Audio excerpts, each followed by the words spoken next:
this is Simi again. Welcome back to my channel. Today this video is all about hair. So I'll be talking about hair rebonding and hair smoothing because many people keep on asking me what are the difference between these two. Many people are confused. What are these treatments, etc. So today I'm going to address all of these questions. Now you might be thinking, who am I to speak on this? I'm not a hair care expert or anything, but don't you worry, because my sister is a hair instructor, also a hairstylist or a hairdresser.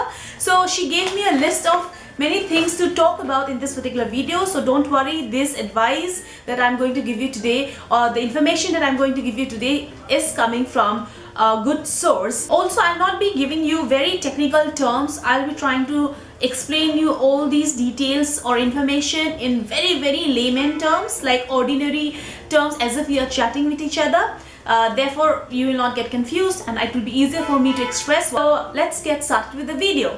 So let's start with the most common word, straightening. If it's a permanent straightening, then we are talking about hair smoothing or hair rebonding. But if it's a temporary straightening, then it's the simple flat iron straightening that you can do at home, or if you can go to the parlor and she just runs the straight iron onto your hair and makes it straight, that would be temporary straightening. As simple as that. I think many girls have started doing temporary straightening at home because straighteners are available for very cheap nowadays. So that would be temporary hair straightening. While on the other hand, if you go to permanent straightening, then we are talking about rebonding and smoothing. Now what is the difference between these two? These two are almost the same.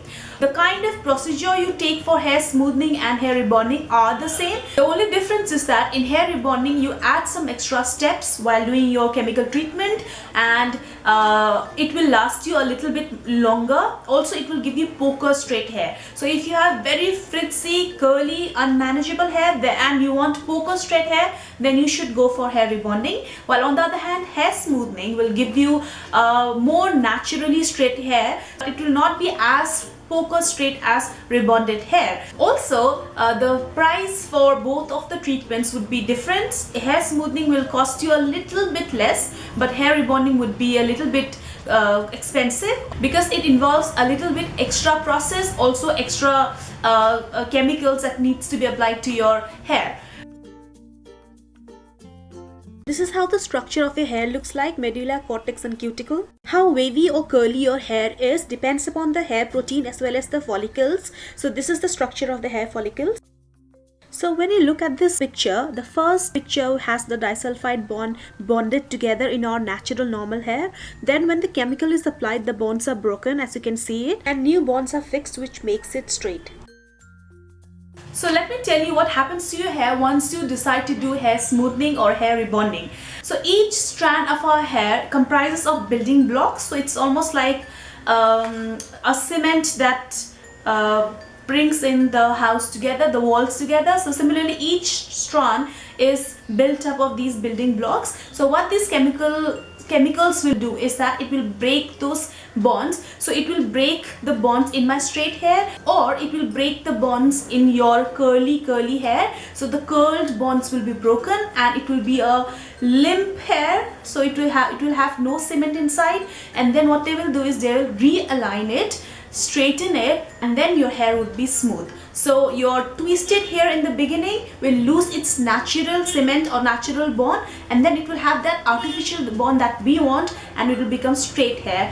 And that is what will happen to your hair once you decide to do a rebonding or a smoothing. Let me tell you the steps of hair smoothing. Shampoo your hair properly and rinse it, and then the person or whoever is doing your treatment will come and apply a chemical on your hair which will break your natural bond. So the natural bond that you have, if it's the twisted hair, the natural bond in the twisted hair will be broken by that particular chemical, and then you'll be made to keep it 20 to 30 minutes depending upon the texture of your hair, the length of your hair, the type of your hair. After that, your hair will be rinsed properly again. It will not be shampooed, it will only be rinsed properly, and then he will apply another chemical number 2, so that your hair, which is limp now, which has no bone, no cement inside, to get aligned into a new alignment, so the straight one that we want. This product is also called a neutralizer, which mends the broken bond and therefore makes the hair straight. So after the neutralizer is applied,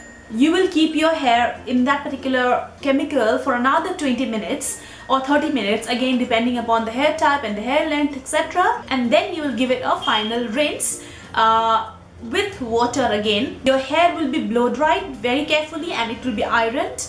This is the final step in hair smoothing, while on the other hand, hair rebonding will have 2 more steps or something like that. It will have another layer of chemical and another step of hair blow drying and straightening. So this is how it differs from hair rebonding. After your hair is rinsed and it's ironed, you'll have very straight limp hair because the cement has not set off yet. You know, even when you're building a building or building a wall, the cement needs to be set. Similarly, the cement in your hair or the chemical in your hair needs to be set, and therefore you cannot pin, tie, tuck or do anything to your hair or wear a hairband or tie it up into a bun, etc. You just need to keep your hair straight and loose. And after that, after 3 days, even while sleeping, in fact, you need to keep your hair in the front or keep it all together in the back and sleep in a proper posture so that it doesn't get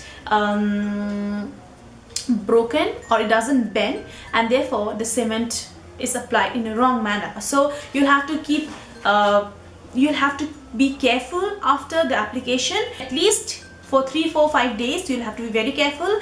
The salons generally will call you after 3 days of hair rebonding or hair smoothing for a wash as well as hair treatment there or a hair spa there in the salon. If you are at home, you cannot go to the salon. Make sure that you do your hair spa at home regularly. Always take care because these are very heavy chemicals on your hair. It's actually breaking your natural bone. Do your hair spa regularly, condition your hair regularly, use a lot of hair serum or hair masks, etc. Trim your hair whenever you think that it has split ends. Make it healthy, eat healthy, drink a lot of water. Basically keep your hair well nourished, hydrated. Don't do any further chemical treatments on your hair if you have done hair smoothing or hair rebonding. Keep a gap of at least 4, 5, 6 months so that you know your hair has time to breathe. I'll give you the pros and cons of hair smoothing and hair rebonding. In smoothing, you'll have very naturally straight hair. You can go for styling if you want to later on, while on the other hand, hair rebonding will give you very straight hair, so it will be like pointy hair. Everybody will know that you have done a rebonding of your hair. Also, if you want to do styling later on, it will be very difficult for your hair to be tucked up and styled properly. So basically you will end up with straight hair always. Also, hair rebonding will require much more hair care than hair smoothing because it involves a lot more chemicals than hair smoothing is required.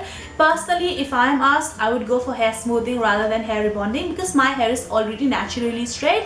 So if I want straighter, shinier hair, more manageable hair, then I will go for hair smoothing because of course my hair is already straight. But if people who have very curly hair, then you'll have to go for hair. I think you should go for hair rebonding. Also, one more thing that I need to point out is if people like me who have straight hair goes for smoothing or rebonding or etc., then what happens is when our natural hair grows out, it doesn't make much of a difference because our hair is already straight. But if somebody who has Maggie type hair or very permy curly hair, what happens is when your natural hair grows from here, what will happen is this part will all be straight and this part will be curled, so it looks a little bit weird. So you'll have to go to the salon for touch-ups the way you do for colorings and all. So you'll have to go there time and again after like 4, 5, 6 months when your natural hair starts regrowing. So that is always there. So if you have very permy hair, then you'll have to keep going to the salon. Now that we are clear with the treatment, let's talk about how you need to take care of your hair post the chemical treatments, because of course you need to really take care of your hair, keep it well nourished and hydrated. The first thing that you need to do is buy a hair shampoo which is for chemically treated hair, and the best one that everybody uses and the one that my sister recommends is this Matrix Optic Hair Smooth and Straight Professional Ultra Smoothing Shampoo. So this is the shampoo that generally is advised to people who have chemically treated hair. Also need to buy a hair mask So the one that you can buy is the very same hair mask, professional ultra smoothing mask, Opticare Smooth and Straight. So you can use this. This is especially made for chemical treated hair, so it's really good if you have hair smoothing or hair rebonding done to your hair. Other than this, you can also get the hair spa, L'Oreal hair spa, and keep doing hair spas at home so that you get extra hydration and extra nourishment. Apart from these hair mask and hair shampoo and hair conditioner, you also need to use hair serum quite a lot. So I have this one. This is the Mythic Oil one that I absolutely love. This is one of the best in the market. It's little pricey. It ranges around 850-900 rupees for a bottle. So this is really good. You can use this one. Just take a pea-sized amount and rub it onto your length of your hair and the tip of your hair. Apart from this, you can also use the Kerastase Exceler Ultime. This one is also really good. Kerastase products are good actually. If you don't have these two, which are a little pricier, you can also use Matrix BioLage Deep Smoothing Serum. This is for 250 rupees, I guess. And you can also use L'Oreal Paris 6 Oil and Cream Nourishment Oil Replacement Cream. So you can also use this if you have nothing else in your home, and this is quite cheap. This is for 80 rupees. So yeah, so I think we are done with this video. I think I have made it a little bit clear about what hair smoothing and hair rebonding is, how you need to take care of your hair post the treatment, and what type of people should go for what kind of treatment. So if you like this video, please give a big thumbs up and subscribe to my channel for more fun, interesting videos, and I'll see you next time. Bye.